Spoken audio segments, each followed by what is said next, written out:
इस मूवी की story Avengers age of Ultron के 2 साल बाद की है। एज ऑफ अल्ट्रॉन में जब वांडा ने अपने जादू से सबको उनका डर दिखाया था, तब थॉर को एक सपना दिखा था जिसमें उसे इन्फिनिटी स्टोन्स नजर आए थे और एसगार्ड की बर्बादी दिखी थी। वो सपना असल में भविष्य की एक झलक थी, जिससे थॉर को ये समझ में आया था कि कोई शख्स इन्फिनिटी स्टोन्स के पीछे पड़ा है और वो उनका गलत इस्तेमाल करना चाहता है। इसलिए थॉर ने बाकी इन्फिनिटी स्टोन्स को ढूंढना शुरू कर दिया था ताकि वो दुश्मन के हाथ न लग सके। लेकिन 2 साल की खोज के बाद भी उसे कोई भी इन्फिनिटी स्टोन नहीं मिला। इसी दौरान थॉर को फिर से एसगार्ड की बर्बादी के सपने दिखने लगे और इस बार उन सपनों में उसे सर्टर नाम का एक राक्षस भी दिख रहा था जो कि एसगार्ड को तबाह कर रहा था। थॉर का ये सपना भविष्यवाणी थी रैग्नारॉक की। रैग्नारॉक यानी एसगार्ड का अंत, जो कि सर्टर के हाथों होने वाला था। 5000 साल पहले जब ओडिन को इस भविष्यवाणी के बारे में पता चला था, तब उन्होंने रैग्नारॉक को रोकने के लिए सर्टर से लड़ाई की थी और सर्टर से उसकी शक्ति का स्रोत इटर्नल फ्लेम छीन लिया था, जिसे ओडिन ने अपनी तिजोरी में रख दिया था। इटर्नल फ्लेम के बिना सर्टर बहुत कमजोर हो गया था, जिससे ओडिन को लगा कि उन्होंने रैग्नारॉक को रोक दिया। मगर वो भविष्यवाणी बदली नहीं थी, बल्कि एक दिलचस्प बात ये थी कि उस भविष्यवाणी में थॉर का भी जिक्र था कि वो रैग्नारॉक का कारण बनेगा। उधर थॉर को जब बार बार वो सपना दिखता है, तो वो उसका मतलब समझने के लिए सर्टर के प्लेनेट मुस्पेलहाइम पर चला जाता है और वहाँ वो जानबूझकर सर्टर की पकड़ में आ जाता है। फिर जब थॉर उससे अपने सपने की बात करता है, तब सर्टर उसे रैग्नारॉक के बारे में बताता है और बोलता है कि जब वो अपना सर इटर्नल फ्लेम में डालेगा तो उसकी शक्ति बहुत बढ़ जाएगी और वो एसगार्ड को तबाह कर देगा। ये जानने के बाद थॉर सर्टर से लड़ना शुरू करता है और वो उसे मार के उसकी खोपड़ी अपने पास रख लेता है। दूसरी तरफ एसगार्ड में लोकी ओडिन के रूप में घूम रहा था। उसने 4 साल पहले मरने का नाटक किया था और फिर उसने ओडिन को धरती पर छोड़कर उनकी शक्तियां छीन ली थी ताकि वो वापस एसगार्ड न लौट सके, और तब से वो खुद ओडिन बनकर एसगार्ड में राज कर रहा था। लोकी ने हाइमडल को काम से निकाल दिया था क्योंकि उसे डर था कि वो उसकी असलियत न जान ले, और हाइमडल की जगह उसने स्कर्ज नाम के एक आदमी को बाइफ्रोस्ट का काम सौंप दिया था। उधर थॉर को सर्टर से ये पता चल गया था कि ओडिन एसगार्ड में नहीं है, इसीलिए वो जैसे ही वापस घर लौटता है तो वो तुरंत समझ जाता है कि वहाँ ओडिन के रूप में लोकी है। फिर वो लोकी का पर्दाफाश करके उससे ओडिन के बारे में पूछता है और तब लोकी थॉर को लेकर धरती पर जाता है, पर वहाँ उन्हें ओडिन नहीं मिलते क्योंकि वो एक अलग जगह पर रहने चले गए थे। इसी दौरान डॉक्टर स्ट्रेंज को ये पता चल जाता है कि थॉर और लोकी धरती पर आए हैं, और क्योंकि डॉक्टर स्ट्रेंज दूसरी दुनिया के खतरों पर नजर रखता था, इसीलिए वो लोकी को अपने जादू से गायब कर देता है और थॉर को अपने सैंक्टम में मिलने के लिए बुलाता है। फिर थॉर सैंक्टम में जाता है और वो डॉक्टर स्ट्रेंज को बताता है कि वो बस ओडिन को ढूंढने के लिए धरती पर आए हैं। ये जानने के बाद डॉक्टर स्ट्रेंज उसकी मदद करता है और अपने जादू से ओडिन को ढूंढता है, जो कि नॉर्वे में थे। फिर वो थॉर और लोकी को उनके पास भेज देता है। थॉर और लोकी ओडिन को घर वापस ले जाना चाह रहे थे, पर ओडिन उन्हें बोलते हैं कि अब उनकी मौत नजदीक आ चुकी है और उनके पास वक्त नहीं है। इसका रीजन ये था कि ओडिन काफी बूढ़े हो चुके थे और वो कई साल से एसगार्ड से दूर थे, इसीलिए उनकी शक्ति बहुत कम हो गई थी। फिर ओडिन थॉर और लोकी को बताते हैं कि उनके मरने के बाद हेला नर्क से आजाद हो जाएगी। हेला ओडिन की पहली संतान और थॉर की बड़ी बहन थी, जो कि बहुत ही शक्तिशाली थी। थॉर के जन्म से बहुत पहले ओडिन ने हेला की मदद से कई सारी जंग लड़ी थी और उन्होंने 9 ग्रहों को जीत लिया था। 9 ग्रहों पर जीत हासिल करने के बाद ओडिन शांति से जीना चाहते थे, पर हेला को ये मंजूर नहीं था। वो पूरे ब्रह्मांड पर कब्जा करना चाहती थी। इसी वजह से ओडिन और हेला में दुश्मनी हो गई, और जब हेला किसी भी तरह नहीं रुकी तो ओडिन ने उसे नर्क में भेज दिया और अपनी शक्ति से उसे वहीं कैद कर दिया। जब तक ओडिन जिंदा थे तब तक हेला पर रोक लगी हुई थी, पर अब उनके मरने का समय आ गया था, इसीलिए वो थॉर को उससे लड़ने के लिए तैयार करते हैं। इसके बाद ओडिन मर जाते हैं और तब हेला आजाद हो जाती है और वो थॉर और लोकी के सामने आकर उन्हें घुटने टेकने के लिए बोलती है। इसीलिए थॉर उस पर अपने हथौड़े से हमला करता है, पर हेला आसानी से म्यूनिर को पकड़ लेती है और उसके टुकड़े कर देती है, क्योंकि हेला थॉर से बहुत ज्यादा ताकतवर थी और म्यूनिर पहले उसी का हथियार था, इसीलिए वो उसे तोड़ पाई। ये सब देखकर लोकी बहुत डर जाता है और वो बाइफ्रोस्ट खोलने के लिए बोल देता है, लेकिन उसी बायफ्रॉस्ट में हेला भी उनके पीछे आ जाती है और वो थॉर और लोकी को उसमें से बाहर फेंक देती है। फिर हेला एसगार्ड पहुंच जाती है और वहां पहुंचते ही उसकी शक्ति बहुत बढ़ जाती है। वहां हेला थॉर के दोस्तों को मार डालती है और स्कल्ज को अपने साथ काम पे रख लेती है। दूसरी तरफ थॉर और लोकी सकार नाम के एक प्लेनेट पर पहुंच गए थे, जिस पर बहुत सारे वर्म होल्स यानी पोर्टल थे, जिनके जरिए वहां कचरा फेंका जाता था। उस प्लेनेट पर ग्रैंड मास्टर नाम के एक आदमी का राज चलता था, जो कि वहां आने वाले लोगों को पकड़कर उनकी आपस में फाइटिंग करवाता था। 2 साल पहले अल्ट्रॉन से लड़ाई के बाद हल्क एक क्वीन जेट के जरिए सकार प्लेनेट पर पहुंच गया था और वो ग्रैंड मास्टर के लिए लड़ाई करते करते उसका चैंपियन बन गया था। इधर लोकी और थॉर दोनों अलग अलग वर्म होल से सकार पर आए थे, इसीलिए वो दोनों अलग अलग टाइम पर वहां पहुंचे। लोकी वहां कुछ टाइम पहले पहुंच गया था, इसीलिए उसने ग्रैंड मास्टर को अपनी बातों में फंसाकर उससे दोस्ती कर ली थी। फिर जब थॉर वहां पहुंचता है तो उसे एक लड़की पकड़ लेती है, जो कि ग्रैंड मास्टर के लिए काम करती थी। वो लड़की असल में एसगार्ड की एक वॉरियर थी, जिसे वेलकरी कहा जाता है। कई साल पहले ओडिन ने वेलकरी की फौज को हेला से लड़ने के लिए भेजा था, लेकिन हेला ने उन सबको मार डाला। उनमें से सिर्फ एक ही वेलकरी बच गई थी, जिसे अपनी साथियों की मौत का बहुत अफसोस हुआ था। इसीलिए वो अपना गम भुलाने के लिए एसगार्ड छोड़कर सकार पे आ गई थी। फिर वेलकरी थॉर को एक मशीन के जरिए कंट्रोल करके उसे ग्रैंड मास्टर के हवाले कर देती है, जो कि थॉर को अपना फाइटर बना लेता है।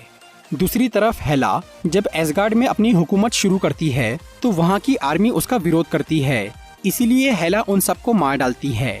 हेला का मिशन था पूरे ब्रह्मांड पर कब्जा करना, लेकिन इस काम के लिए उसे एक फौज की जरूरत थी, और क्योंकि अब एसगार्ड की आर्मी खत्म हो चुकी थी, इसलिए हेला अपनी पुरानी फौज, जिसके सिपाही बहुत पहले ही मर चुके थे, उन्हें जिंदा करने का फैसला करती है। उन सिपाहियों की लाश महल के नीचे दफन थी, जिसमें हेला का एक बड़ा सा भेड़िया भी मौजूद था। उन्हें जिंदा करने के लिए हेला सर्टर की इटर्नल फ्लेम का इस्तेमाल करती है। इटर्नल फ्लेम से वो सब फिर से जिंदा हो जाते हैं और हेला के मकसद में शामिल हो जाते हैं। उधर सकार प्लेनेट पर थॉर की दोस्ती कॉर्ग नाम के एक एलियन से होती है, जो कि थॉर को ये बताता है कि जिस लड़की ने उसे पकड़ा था वो एसगार्ड की वेलकरी है। इसीलिए थॉर वेलकरी से बात करके उससे मदद मांगता है, पर वो उसकी बात नहीं सुनती। इसके बाद थॉर को लड़ाई के लिए तैयार किया जाता है।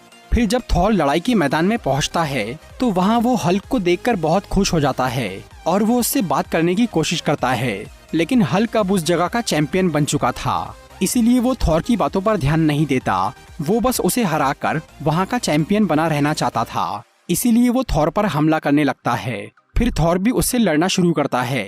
फिर जब थॉर हल्क को हराने ही वाला होता है तो ग्रैंड मास्टर थॉर को उस मशीन से कमजोर कर देता है, जिससे हल्क जीत जाता है। बाद में जब थॉर हल्क से बात करता है तो उसे ये पता चलता है कि हल्क पूरे 2 साल से उसी रूप में है, क्योंकि उस प्लेनेट का माहौल ही ऐसा था जिससे हल्क हमेशा गुस्से और टेंशन में रहता था, इसीलिए वो वापस इंसान नहीं बन पाया। और अब वो दोबारा ब्रूस बैनर बनना भी नहीं चाहता था, वो बस हल्क बनकर उसी प्लेनेट पर रहना चाहता था। पर थॉर वापस एसगार्ड जाना चाहता था ताकि वो हेला को रोक सके, इसीलिए वो हाइमडाल से बात करने की कोशिश करता है। उधर हाइमडाल एसगार्ड की आम प्रजा को हेला से बचाने में लगा हुआ था।